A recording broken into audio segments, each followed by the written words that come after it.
అపోస్తల కార్యములు 19వ అధ్యాయము. అపోల్లో కొరింథీలోనున్నప్పుడు జరిగినదేమనగా, పౌలు పై ప్రదేశములలో సంచరించి ఎఫెసునకు వచ్చి కొందరు శిష్యులను చూచి, మీరు విశ్వసించినప్పుడు పరిశుద్ధాత్మను పొందితిరా అని వారినడగగా, వారు పరిశుద్ధాత్ముడున్నాడా అన్న సంగతియే మేము వినలేదని చెప్పిరి. అప్పుడతడు, అలాగైతే మీరు దేనిని బట్టి బాప్తిస్మము పొందితిరని అడిగగా, వారు యోహాను బాప్తిస్మమును బట్టియే అని చెప్పిరి. అందుకు పౌలు, యోహాను తన వెనుక వచ్చువానియందు అనగా యేసునందు విశ్వాసం ఉంచవలెనని ప్రజలతో చెప్పుచు మారు మనస్సు విషయమై బాప్తిస్మమిచ్చెనని చెప్పెను. వారు ఆ మాటలు విని ప్రభువైన యేసు నామమున బాప్తిస్మము పొందిరి. తరువాత పౌలు వారి మీద చేతులుంచగా పరిశుద్ధాత్మ వారి మీదికి వచ్చెను. అప్పుడు వారు భాషలతో మాట్లాడుటకును ప్రవచించుటకును మొదలుపెట్టిరి. వారందరూ ఇంచుమించు 12 పురుషులు.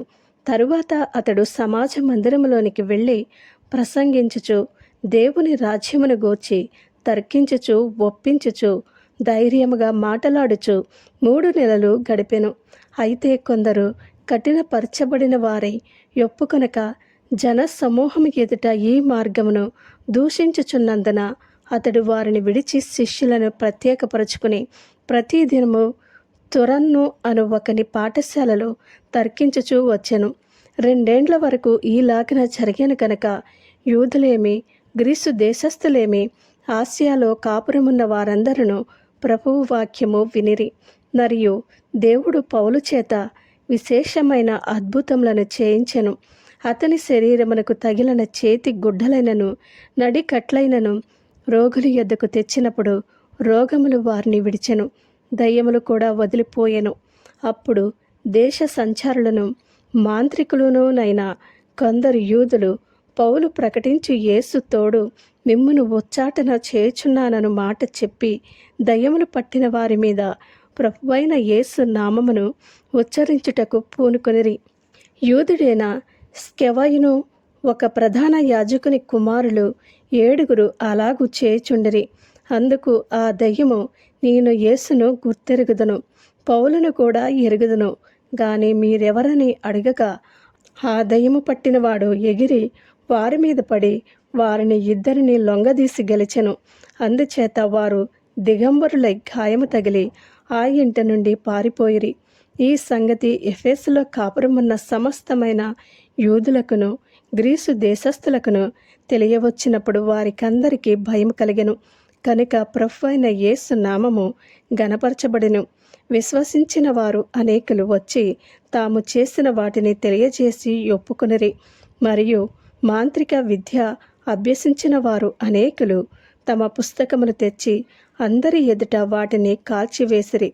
వారు లెక్క చూడగా వాటి వెల 50,000 వెండి రూకలాయెను. ఇంత ప్రభావంతో ప్రభువు వాక్యము ప్రబలమై వ్యాపించెను. ఈలాగ జరిగిన తర్వాత పౌలు మాసిదోనియా అకయ దేశముల మార్గమున వచ్చి యెరూషలేమునకు వెళ్ళవలనని మనస్సులో ఉద్దేశించి, నేనెక్కడికి వెళ్ళిన తరువాత రోమా కూడా చూడవలనని అనుకొనెను.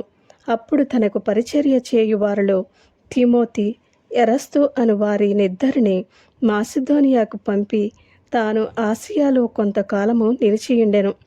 ఆ కాలమందు క్రీస్తు మార్గమును గూర్చి చాలా అల్లరి కలిగెను. ఎలాగనగా, దెమోత్రియాను ఒక కంసాలి ఆర్తెమీదేవికి వెండి గుళ్లను చేయించుట వలన ఆ పని వారికి మిగుల లాభము కలుగజేయుచుండెను. అతడు వారిని అట్టి పనిచేయు ఇతరులను గుంపుకూర్చి, అయ్యలారా, ఈ పని వలన మనకు జీవనము బహు బాగుగా జరుగుచున్నదని మీకు తెలియను. అయితే చేతులతో చేయబడినవి దేవతలు కావని ఈ పౌలు చెప్పి ఎఫెసులో మాత్రము కాదు, దాదాపు ఆసియా ఎందంతటా బహు జనమును ఒప్పించి త్రిప్పియున్న సంగతి మీరు చూచియు వినియు ఉన్నారు. మరియు ఈ మన వృత్తి యందు లక్ష్యము తప్పిపోవుటయే గాక, మహాదేవి అయిన అర్తెమీదేవి యొక్క గుడి కూడా తృణీకరింపబడి ఆసియా ఎందంతటను భూలోకమందును పూజింపబడుచున్న ఈమె యొక్క గొప్పతనము తొలగిపోవునని భయము తోచుచున్నదని వారితో చెప్పెను. వారు విని రౌద్రముతో నిండిన వారే ఎఫెసీయుల అర్తమీదేవి మహాదేవి అని కేకలు వేసిరి. పట్టణము బహు గలిబిలిగా ఉండెను. మరియు వారు పౌలుతో ప్రయాణమై వచ్చిన మాసిదోనియా వారైన గాయీయును అర్తిస్తార్కును పట్టుకుని దొమ్మిగా నాటకశాలలో చొరబడిరి. పౌలు జనుల సభ యొద్దకు వెళ్ళదలిచిన కాని శిష్యులు వెళ్ళనీయలేదు. మరియు ఆసియా దేశాధికారులలో కొందరు అతనికి స్నేహితులయుండి అతని యొద్దకు వర్తమానము పంపి నీవు నాటకశాలలోనికి వెళ్ళవద్దని అతనిని వేడుకొనిరి. ఆ సభ గలిబిలిగా ఉండెను కనుక కొందరు ఇలాగన కొందరు అలాగన కేకలు వేసిరి. తామెందు నిమిత్తము కూడుకునిరో చాలామందికి తెలియలేదు.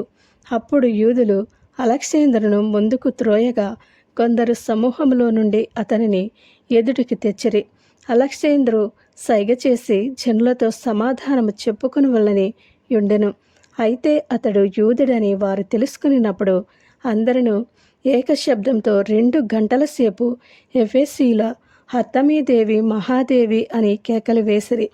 అంతటా కరణము సమూహమును సముదాయించి ఎఫెసీయులారా, ఎఫెసీయుల పట్టణము అర్తమీ మహాదేవికిని ద్యుపతి యొద్ద నుండి పడిన మూర్తికిని పాలకురాలైన యున్నదని తెలియని వాడెవడు? ఈ సంగతులు నిరాక్షేపణమైనవి కనుక మీరు శాంతము కలిగి ఏదియో ఆతురపడి చేయకుండట ఆవశ్యకము. మీరు ఈ మనుష్యులను తీసుకుని వచ్చితిరి. వీరు గుడి దోచిన వారు కారు, మన దేవతను దూషింపనూ లేదు. దెమోత్రికిని అతనితో కూడనున్న కమసాలులకును ఎవని మీదనైనను వ్యవహారమైదేనను ఉన్న ఎడల న్యాయసభలు జరుగుచున్నవి. అధిపతులు ఉన్నారు కనుక వారు ఒకరితో ఒకరు వ్యాజ్యమాడవచ్చును. అయితే మీరు ఇతర సంగతులను గూర్చి ఏమైనను విచారణ చేయవలనని ఉంటే అది క్రమమైన సభలో పరిష్కారమగును.